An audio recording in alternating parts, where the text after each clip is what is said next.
Ladies and gentlemen, I would now like to invite the Ambassador of the United States of America to Sri Lanka, Her Excellency Julie J. Chung, to address the gathering.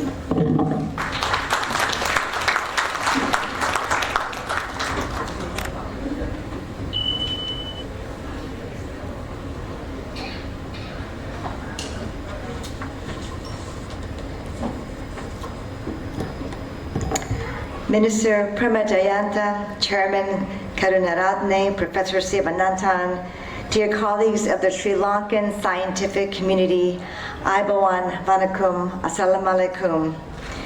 Science turns challenges into opportunities. Vinyanyam savalgalin vaipu kale machur kirade. Vidyava abhiyoga awasta walata harawai. Thank you for this opportunity to listen to and speak with some of the brightest scientific minds of Sri Lanka, all of you, many of you in this room. I'm here because I respect and I value your work. Your work, your innovation, your collaboration will profoundly impact the future of this country and perhaps the world. You are all creating the future and making solutions, new dreams, all those to make it possible. So let me start off by thanking you for your dedication and your service. As Dr. Siva said, it takes passion, perseverance, and belief. And I believe all of you have those three elements. As you know, the United States also has a proud tradition in scientific innovation. Well-known inventors of the past have called the United States their home, including Alexander Graham Bell, who invented the telephone, Thomas Edison, who invented the carbon filament light bulb, Henry Ford, who pioneered moving assembly lines for automobiles, the Wright brothers, who made the first human flight in history, and Jonas Salk, who invented the modern polio vaccine. Maybe a name you haven't heard of is Hedy Lamarr. She was actually a famous actress who in her spare time helped create the concepts behind our modern wireless technology. We continue to lead on this front today to the benefit of the global community. American scientists and innovators led the global initiative to decode the human DNA through the Human Genome Project, quicken the detection of deadly diseases such as Ebola, designed semiconductor power lines for efficient power grids, and invented GPS navigation for global use, and built and launched telescopes to study the universe. But there's one name in science that I'm especially proud of that you may not know. My father, Dr. J. Chung. My father was raised in Korea, and like Dr. Siva, he moved to the United States in 1977 when I was still a child. He was an engineer by trade, but had to learn English and work hard and start from the bottom up all over again in the United States, his new home country. But his smarts, his scientific thinking, his ingenuity, his passion, perseverance, and belief all worked to help end up working with NASA and the Jet Propulsion Laboratory and all sorts of aeronautic science. You know, the Mars rover, the Mars lander, my father helped design the landing apparatus. And the Mars rover arm, the nerve system, was something that my father helped develop.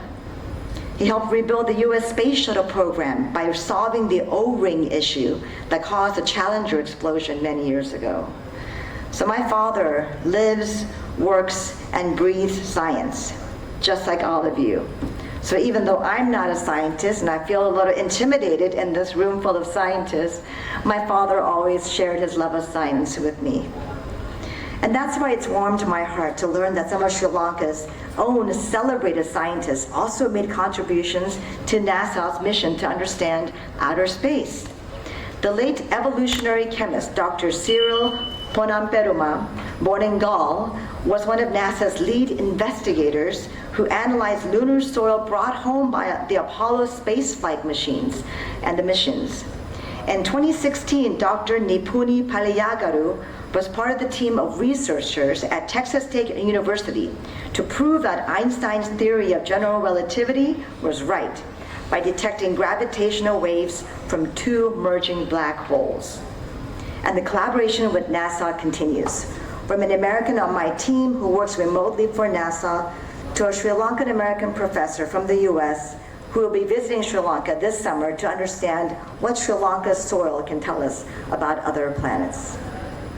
Beyond my favorite topic of space, though, there's amazingly diverse subject expertise among this audience of Sri Lankan and Sri Lankan American scholars, ranging from biology to physics. It represents the vibrant history of knowledge exchange between our two countries. There are numerous initiatives and programs that keep the relationship between our two countries strong, just as you heard from Dr. Siva.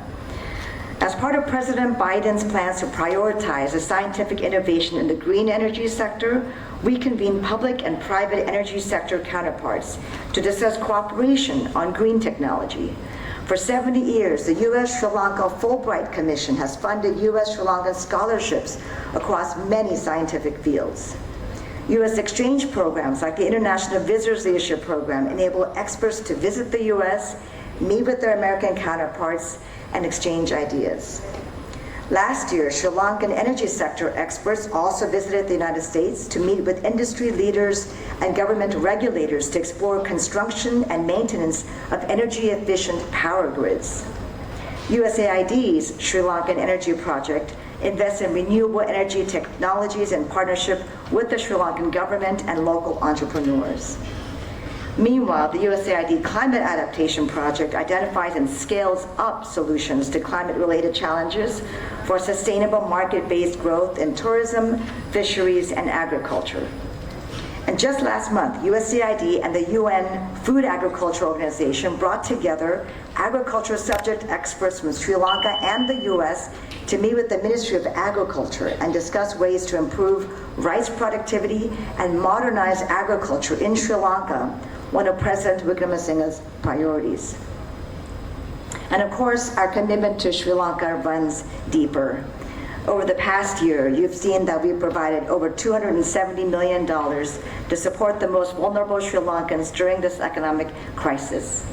In the past few weeks, I visited farms and schools, some of the schools with the minister himself, who have benefited from fertilizer, fortified rice, and all the meals for children donated by the United States.